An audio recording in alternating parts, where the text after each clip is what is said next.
Hello, and welcome to another episode of Red Clay This Month. Hello, and welcome to another episode of Red Clay This Month.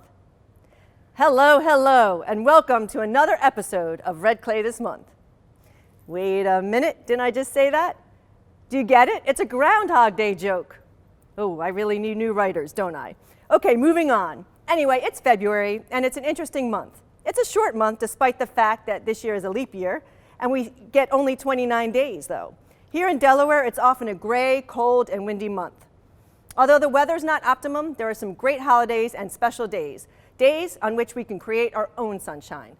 February is Black History Month, Groundhog Day, Valentine's Day, President's Day, the Chinese New Year, and American Heart Month. And because it's a leap year, folks who are born on February 29th actually get to celebrate their birthday on their birthday. You want to know some other reasons I love February? I absolutely love red candy. I love lollipops, red hot hearts, red gummies, you name it, I love it. February is a month full of red candy and chocolate. Doesn't get any better than that. Award season is here, also known as the time of year to observe all of the Oscar fashions and become a red carpet critic. And it's Pancake Day on February 17th. Pancake Day. Hello, Pancake Day?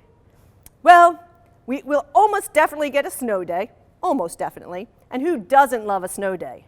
Well, maybe the moms and dads don't love a snow day, but it is safe to say that teachers do love snow days. And most of all, the days are getting longer, the evenings are getting lighter, and before you know it, it will be spring. So we have a great show for you today. Many of our topics and our guests are timely for February, and some guests are just too good not to have them on the show right now. So what are we waiting for? Let's get this show started.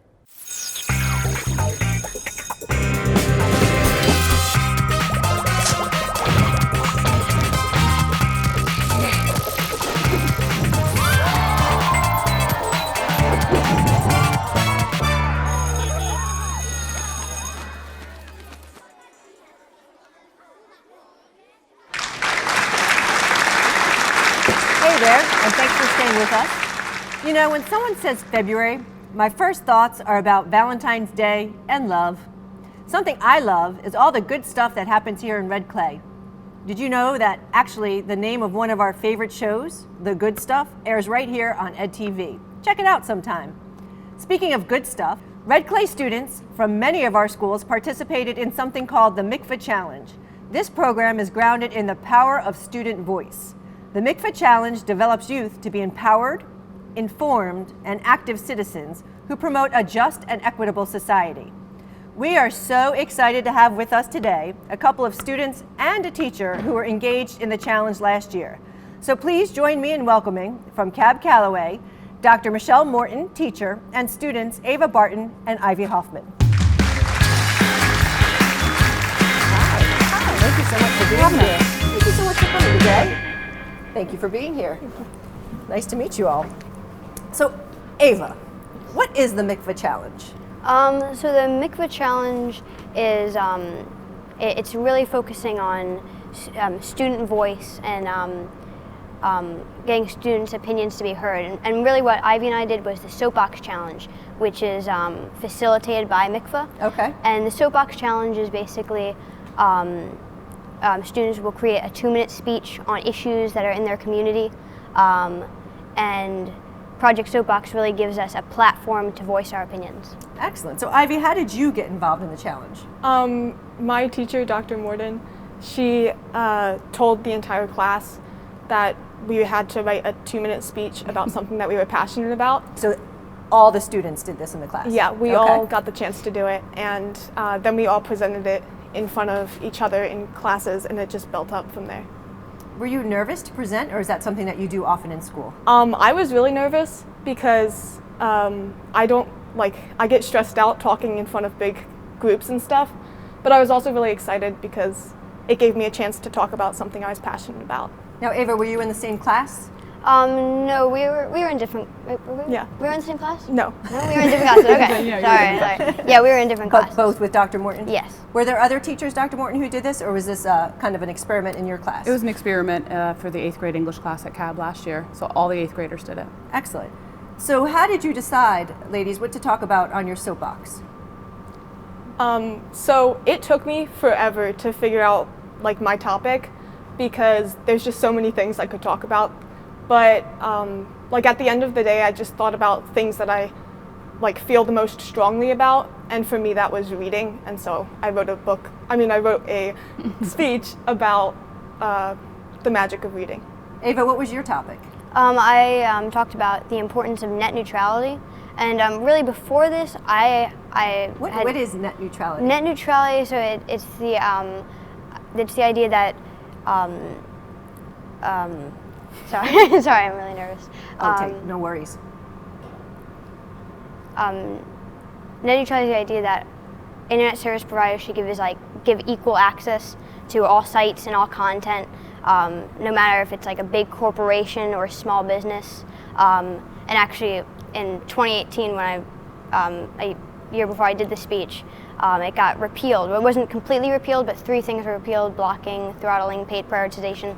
So internet service providers could block different content and control which sites loaded faster, depending on how big those corporations were. So it's a big issue, relevant issue, but I found it super interesting because I had never really heard anyone talking about it before this. I've never heard of it, so Yeah. I really just learned something new, so thank you.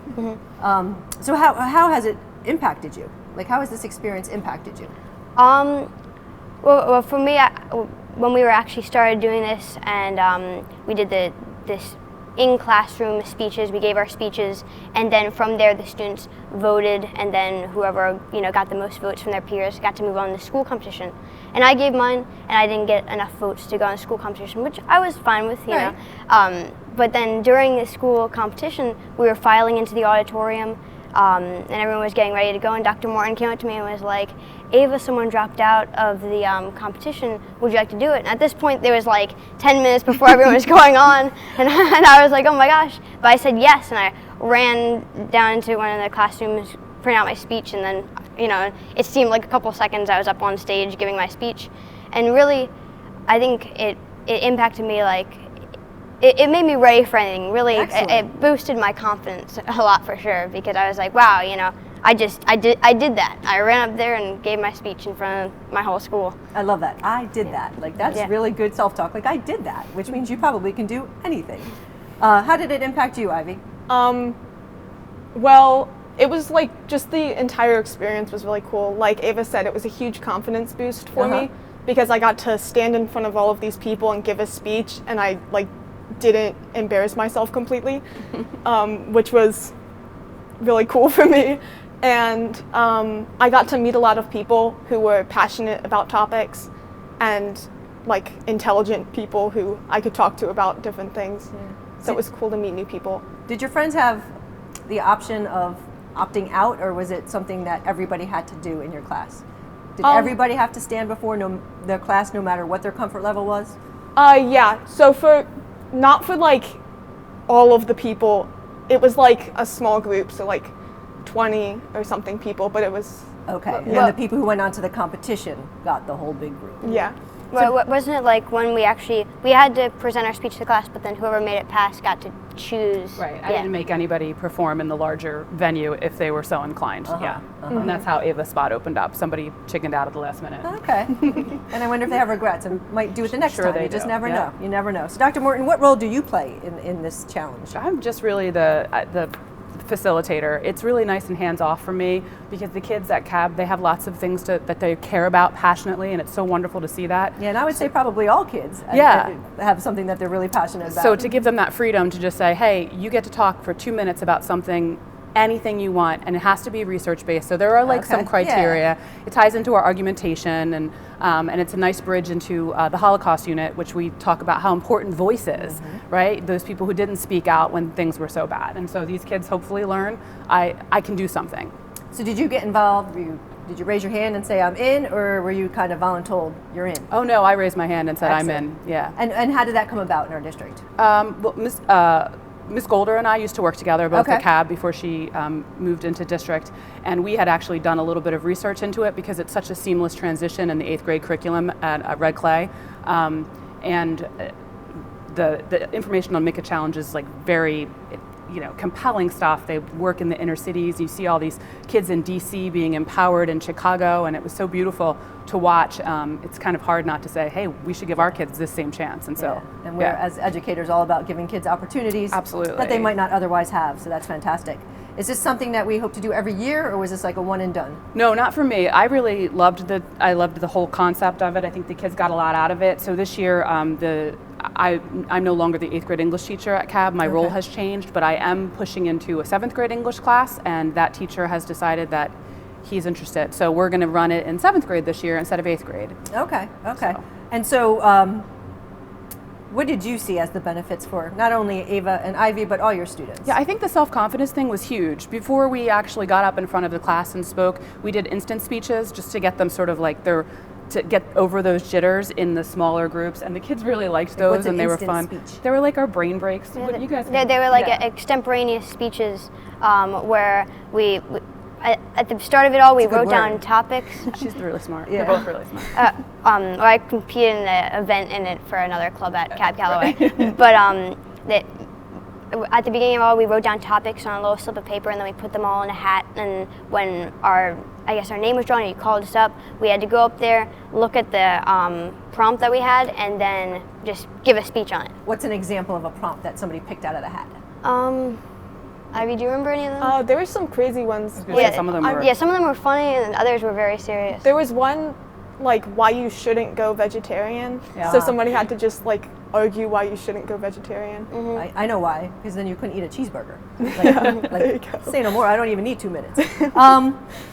So why is student voice so important today? And I'll hear from each one of you. So Dr. Morton, why do you believe student voice is so important and on the forefront of what we do nowadays? Well, I think a lot of it has to do with the globalization of the economy now. So you have to be able to have communication both face-to-face and written in order to impact the world around us. I think starting in middle school is really important so that these kids learn that they can do it, building the confidence, giving them the skills to build an argument, to trace a line of reasoning, to think about the counter, and then be able to counter that instead of just ad hominem attacks that we see in today's more diversive climate. So I think it's really important to hear students and what's important to them so that we can think about all of those things moving forward. Wow, that's great. And the face-to-face piece really resonates with me because our kids are so skilled at communicating via text that the fact is they don't often need to or get the opportunity or are forced to stand before a crowd and have a conversation. What about you, Ava? Why do you think student voice is so important today? Well, I think by getting kids to voice their opinions now, or when we become adults, especially if we're voicing our opinions about issues in our community or things even politically that we don't agree with, then when we're adults, we might be more inclined to be more politically active. Awesome. And Ivy? Yeah, I completely agree with that. She took your answer? A bit. But also, like Dr. Morton was saying, for me, before I went on and did my speech, I was really stressed out, oh my gosh, I'm gonna embarrass myself, or what are they gonna think of me? Nerves are real. Yeah. And it's because I don't have a lot of experience doing the face-to-face thing and communicating that way. And so it was really cool to show myself that I could do that, and kids everywhere can do that. They just need another push. Yep, and a forum and an opportunity to do so. Mm-hmm. So Ava and Ivy, when you get back on your soapbox, what will you talk about? Well, I mean, it depends on when I get back on my soapbox. It depends on what issues are current and relevant at the time. But I mean, the possibilities that, especially at this interesting time that we're living in right now, they're limitless, right? Yeah. I mean, it depends for sure. I'm not sure if we're able to do soapbox. Are we able to do soapbox in 9th grade? We've talked about it. Yeah. Yes. I'm working on it. Well, if we are, then I'm not sure. And it sounds like something that maybe even if you're not, you can once you guys decide that that's something that we want to move forward with. Yeah. What about you? When you get back on your soapbox? I want to talk about solitary confinement. Okay. Interesting. I guess I kind of go towards the topics that not a lot of people are aware of, but I feel like that's a really big issue nowadays, especially with I hear a lot of horror stories of people coming out of solitary confinement worse than they were when they came in. and so I want to talk about that. Yeah. Well, that's amazing, and I've learned so much just talking with you here today, so I can only imagine when you're back on your soapbox how much more I can learn. So I believe that we do have your soapbox speech here on film from one of the shows on EDtv. So let's take a look. A book is a wonderful piece of magic. It can transport you to another world. It can give you a glimpse into the life of another person. It teaches you empathy. For children, reading is vital. And children from low-income families need books the most. They need that escape, that hope for a better future. However, it seems that these children are our lowest priority when it comes to reading. Over 8.7 million low-income students are not proficient in reading. These are the kids who are going to make up the future of our nation, and it is imperative that we give them the resources they need and deserve. What's more, libraries are not getting the funding that they need. In 2013, only 0.06% of Delaware's state budget was put towards libraries. How can we grow and improve if we are taking something as magical as libraries for granted? Now, some people still may not believe that this is a problem. Books are disappearing to make way for a new era, the era of technology. And yes, technology is a wonderful thing. But studies show that children growing up in homes with books average 3 years more schooling than children growing up in homes without books. That's regardless of their parents' schooling, occupation, and class.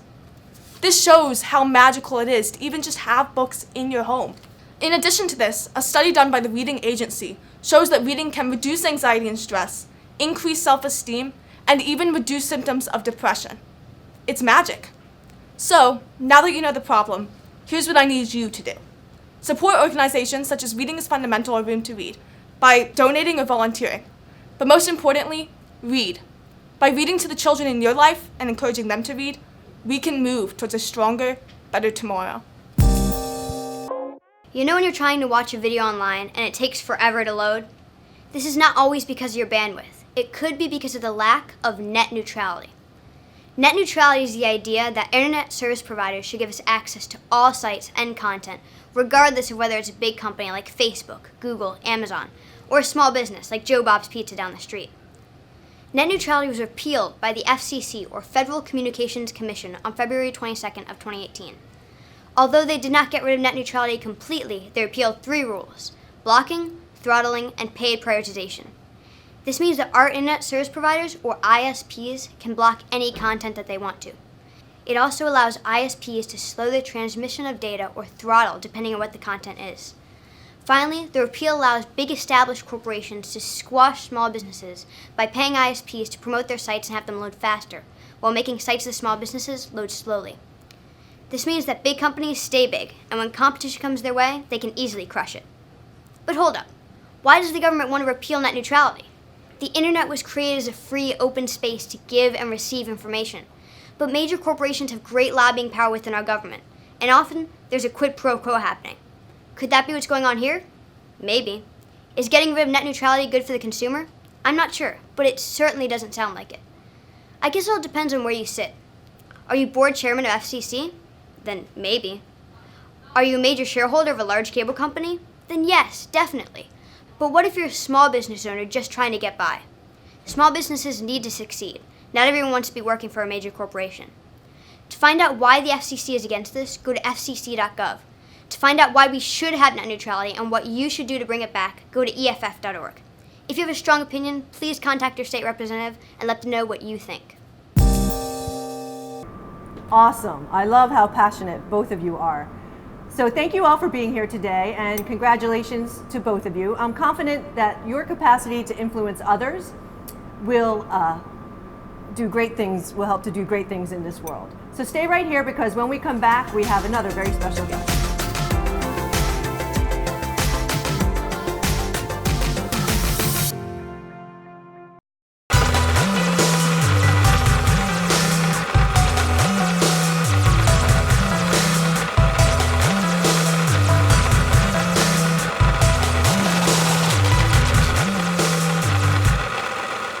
Today I'm going to talk to you about physics. Come on in, girls. Let's go. This is the first rocket to get humans to Mars. Really tall. I'm a rocket structural engineer, designing and building parts of the rocket. You are the generation that will be stepping foot on Mars. Do I have a group of astronauts on my hands? Yes. You can become a rocket scientist or whatever else you want to be. In Red Clay, there's more to being a school nurse than just giving out Band-Aids. Sure, we help prevent the spread of flu and other diseases, but did you also know that we work with physicians to coordinate care? We administer medication and manage chronic disease. We coordinate sports physicals and provide education to students, staff, and communities. We deal with stomach aches, sprains, and nosebleeds. We conduct screenings for hearing, vision, and so much more. Plus, we document it all. And sure, we give out the occasional Band-Aid or two as well. Red Clay Nurses, keeping your kids healthy is what we do best.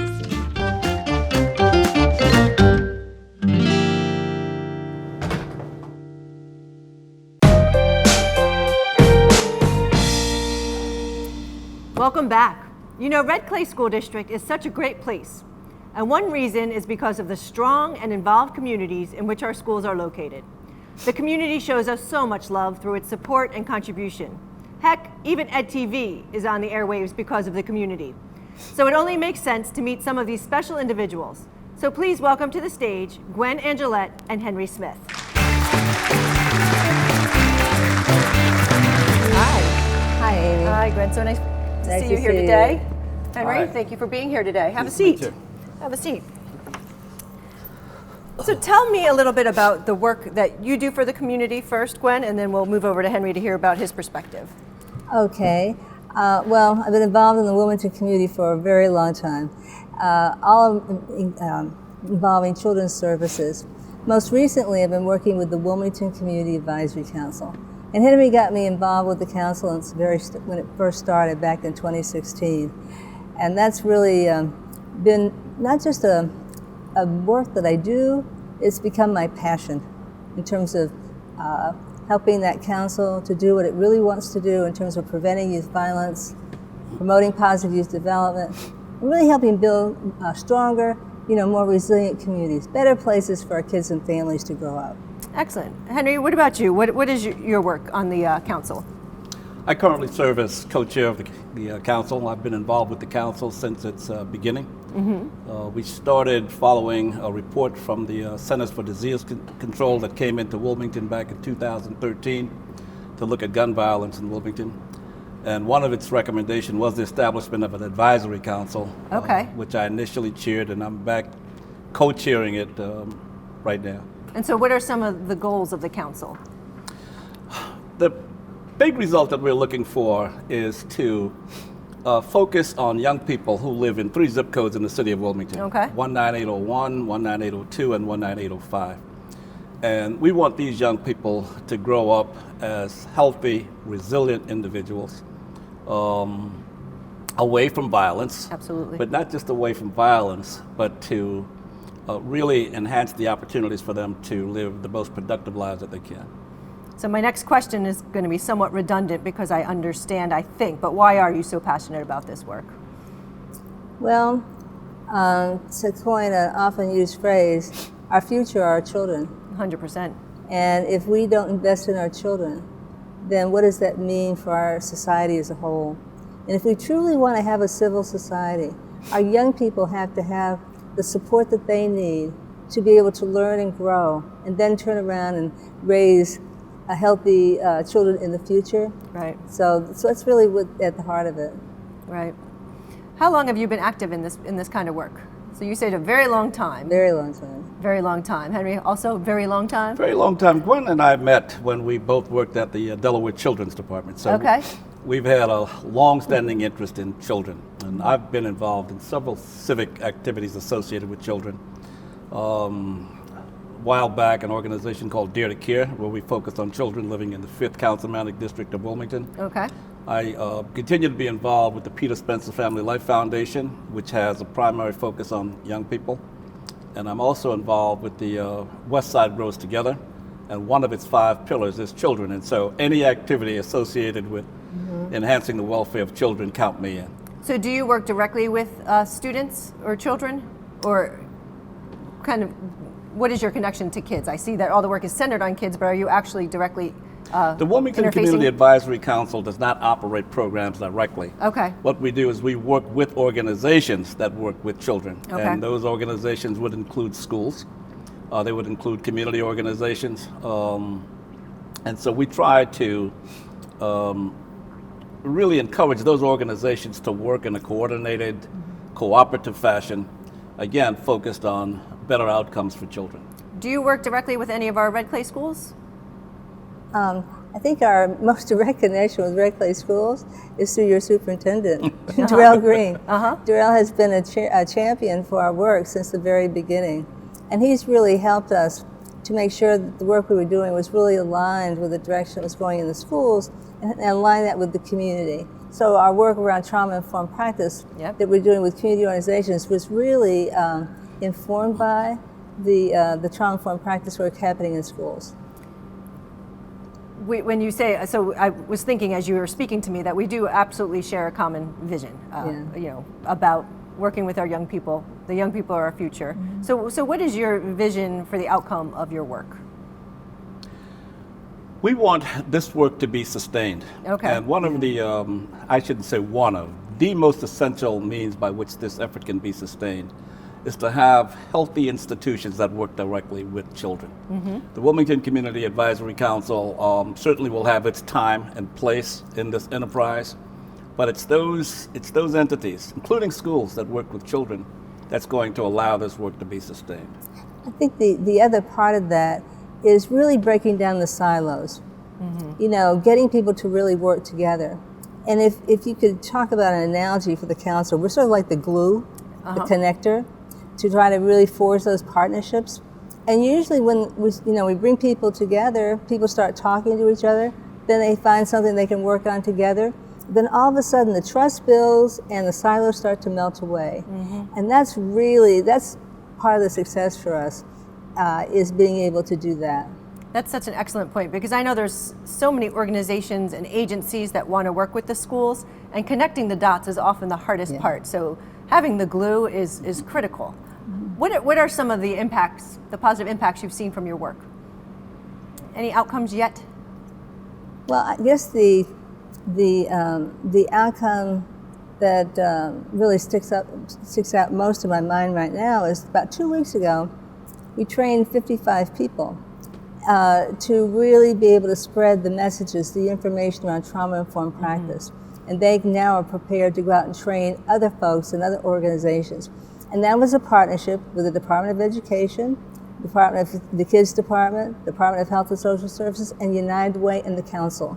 So when you say trauma-informed practices, what are some of the practices that you're referring to? Well, it's really about being able to realize when a young person needs some extra support. You know, what are those signs that begin to show that, you know, we need to pay some special attention here, give that child some special care.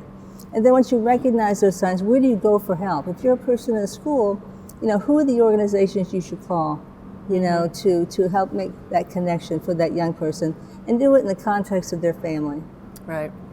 What about you, Henry? When you think of trauma-informed practices, what does that mean to you? Trauma-informed practice means that we've got individuals individuals and organizations that constitute these concentric circles around children. And it's the ability of those individuals and organizations to understand when a young person is acting or behaving in ways that are not conducive to their own welfare or to the welfare of others. That they're not pouncing on and generating more trauma, but really trying to understand what's driving that kind of behavior, and more importantly, knowing how to respond to that kind of behavior. We talk about in schools all the time, it's not what's wrong with you, it's what's happened to you, and how do we help support you through what's happened to you. And kids, thank goodness, are resilient people, and I think when we work together, we can help them not only be resilient, but to prosper. So what motivates and inspires you? What keeps you going in this volunteer type work?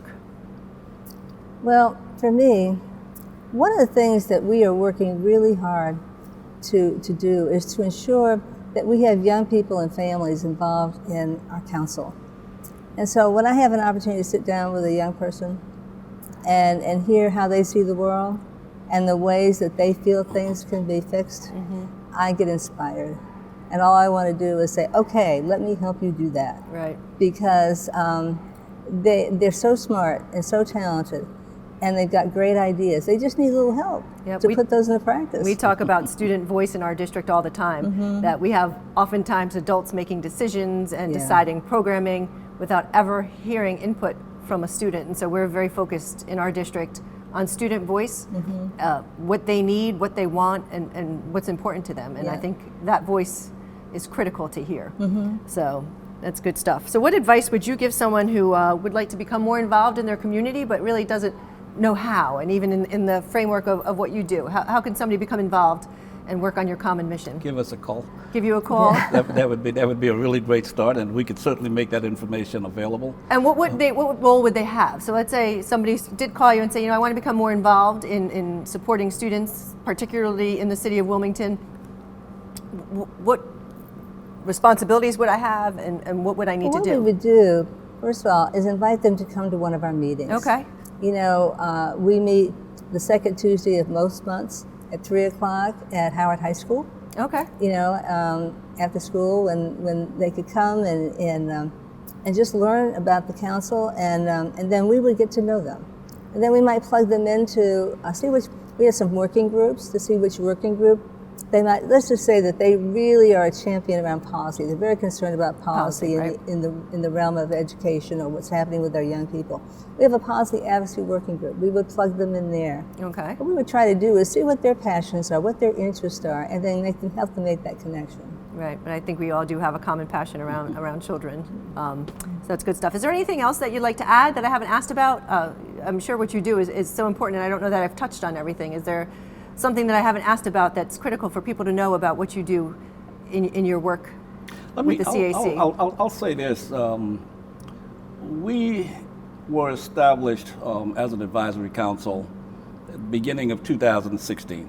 That first year, a lot of effort was put into conducting research, looking for various ways in which we could make a contribution to the amelioration of crime and the enhancement of children. And Dr. Angalet really played the lead role in all of that research. Then the council got kicked off with its work beginning in January of 2017 because we issued a report based on that research. Okay. When we started out with some 40 organizations being represented around the table. Okay. Remarkable for me. That's a lot of dots to connect. Yeah, nearly 3 years later, we've got more than 40 organizations around that table. Awesome. And so I'm impressed by the fact that we've got these individuals representing, as I said, a myriad of organizations who are committed to this whole effort of saying, let's put our minds together and see what we can do for our children. Right. And that effort has not waned, and that's the impressive thing for me. Right, and schools are definitely one of the bigger dots and must be connected to the community centers in town, in the city, and to all the supports that are available. So it really truly is a partnership among the schools and the community, because that's where kids spend all their time. Absolutely. So, yeah. Thank you so much for being here. So thank you again, Gwen and Henry. And before you go, we'd like to recognize you for all that you have done for the community and for Red Clay. Therefore, it's time once again for...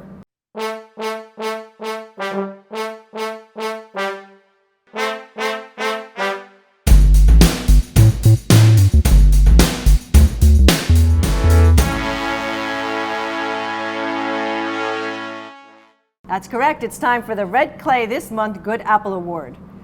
We took a vote, and Henry was one of the voting members. And Gwen, we would like to present this award to you for being a good apple. And so here is an award that we'd like you to take with you. We appreciate all that you do for the community and the work and how it impacts Red Clay.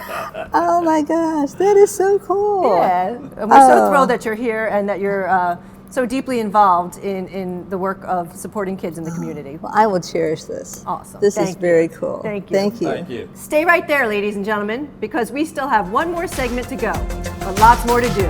So we'll be right back.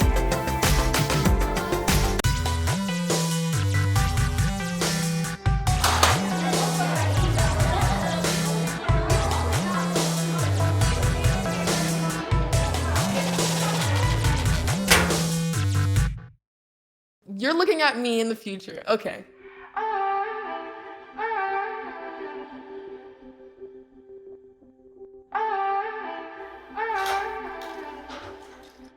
Hi, Isaac. Hi. Wait a second. Do you know who I am? Julia. This is Jaina. Into the future. I just wanted to talk to you about what happened with those two girls. Oh, yeah? Do you remember it was this girl that I was getting bullied by that one day at PE when they were like yelling at me, and then you just linked arms with me? I don't think you know how much like that helped me, because like I finally like knew that I had somebody. Because of you, Isaac, and what you did for me years ago, I grew up to be more independent and love myself and just be a little bit more confident. Aw, I'm like a little tearing up right now. Just to see her in the future just blossom and look beautiful, and that was really amazing. Hello out there, I'm Rob. And I'm Moises. And we are the EDtv production team. For years, we've been putting together some great edutainment type shows and specials for your viewing pleasure. But now we want to hear, or rather see, from you. Are you an aspiring filmmaker, documentarian, actor, or host? Or do you have an idea that maybe we can help out with? If so, give us a shout. You can reach us at the website below or any of our social media accounts. We look forward to hearing from you. Hope to see you soon, right here on EDtv.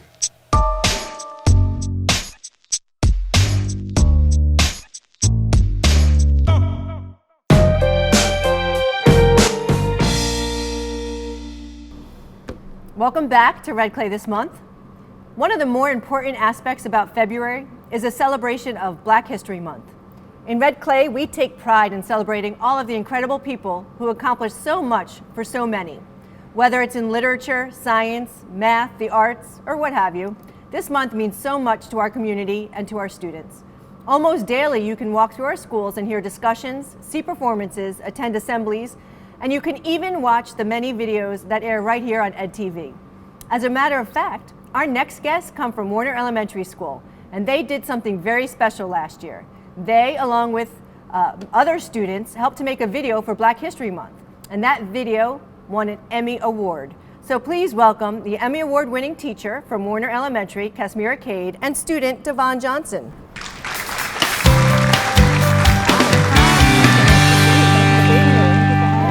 Nice to see you. Nice to see you too. So, tell us about the Black History Special. The Black History Special, well, I'll start.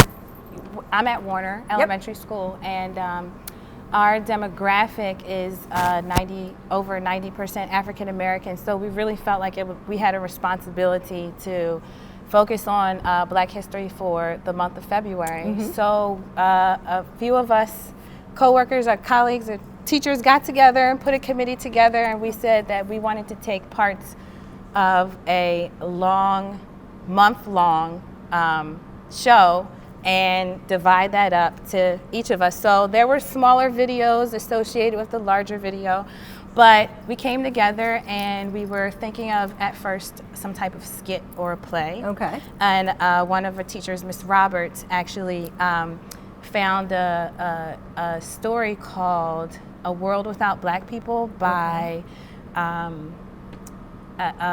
he's a writer in DC. I believe his last name is Imigwale. I'm sure I'm saying that wrong.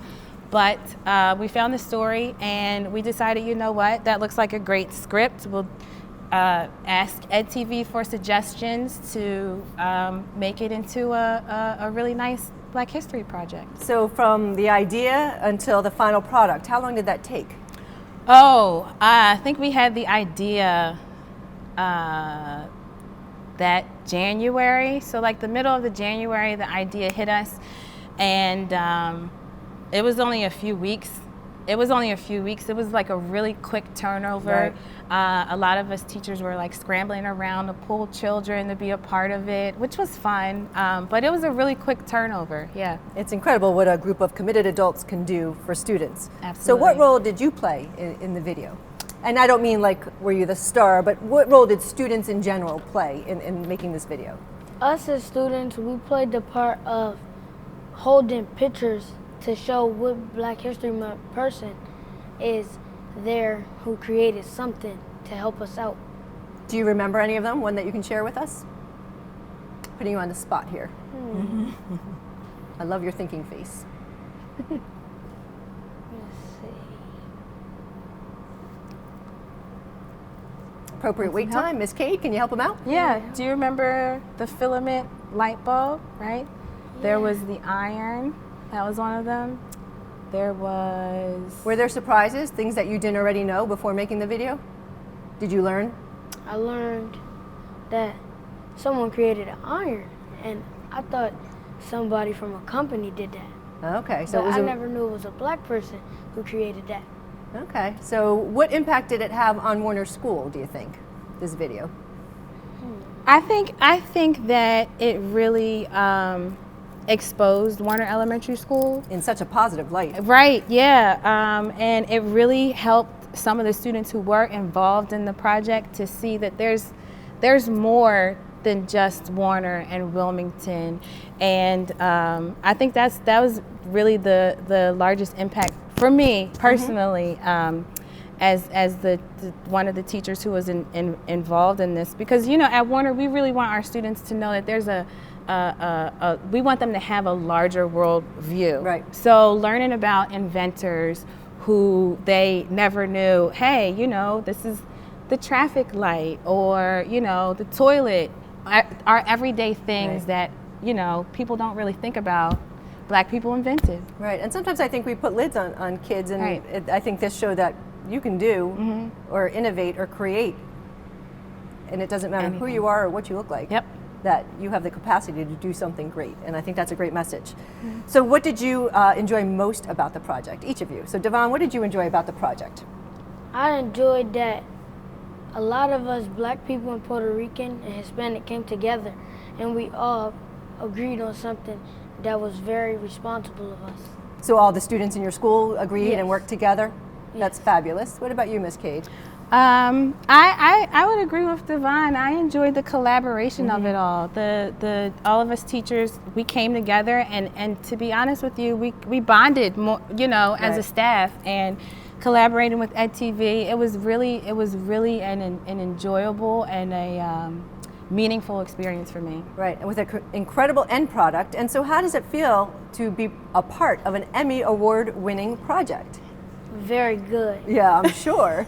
I'm sure. Not many kids or teachers can say that. So what about you? How does it feel to be part of an Emmy Award project? It feels a little strange. I don't know if I feel comfortable saying, I'm an Emmy Award winner, but it's really cool. People stop me who haven't. Were you in the video? Were you on the front side? I was not in the video, but so there have been Facebook posts and Twitter posts, and people know that I was involved in it. So when they see me, they stop me, and it's a little strange, but it's really cool. Right. So what other ways does Warner Elementary celebrate Black History Month? What are you doing this month to celebrate? We do projects like, it's called the Black History Month Museum. We dress up as a Black History Month person, and we write things about them. And then do you assume the role? Yes. And then read about that person? Yes. So yet another great learning opportunity. What else? What else happens in February in Warner? Answer that? Yeah, that was good. Well, That's a good one. Yeah, Devon is speaking. We call it our Blacks and Wax Museum. Love it. Blacks so and the Wax students Museum. dress up as an African American figure that they admire, and then create a poster, and then allow the rest of the students in the school to walk by and ask them questions or push their button. I was going to say, that is that where you go in and you press a button and then you say your speech? Do you memorize it, or do you read from your card? Or by the 11th or 12th time you start to memorize it? We have read it from our cards. Because, like, for example, somebody had Muhammad Ali last year. He's the greatest. Yes. And he was saying how Muhammad Ali was like nearly undefeatable. Okay. Can you think of one more example that somebody has portrayed at the Wax Museum? I'm sorry, I keep asking you all these really hard. Obama. Awesome. It was a boy, and he said Barack Obama was the 44th president, and he was the first African American president. So you truly learned a lot from this experience. That's fabulous. Well, you are both amazing. amazing teacher, amazing student, role models for your peers, and we're so thrilled that you're here today. So congratulations once again. And now, who else have you brought with you today? I brought two students who are going to recite a poem.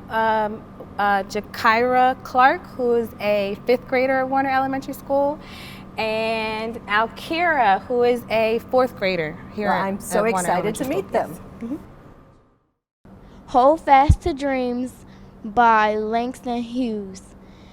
Hold fast to dreams, for if dreams die, life is like a broken winged bird that cannot fly. Hold fast to dreams, for if dreams go, life is like a barren field frozen with snow.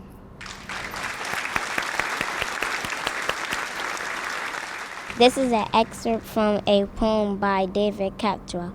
I like myself, I'm glad I'm me, there's no one else I'd rather be. I like my eyes, my ears, my nose, I even like my fingers and my toes. And even when I look a mess, I still don't like me any less. Well, thank you to our students, and thank you, Ms. Cade, for being here today. I also want to thank Dr. Morton and her students, Ava Barton and Ivy Hoffman, and also Henry Smith and our Apple Award winner, Gwen Angalet. You all have given our shortest month a huge honor with all that you've accomplished on your own, for the community, and for Red Clay. Please enjoy everything February has to offer. And before I go, I'd like to quote the inspirational Maya Angelou, who said, "If you're always trying to be normal, you will never know how amazing you can be."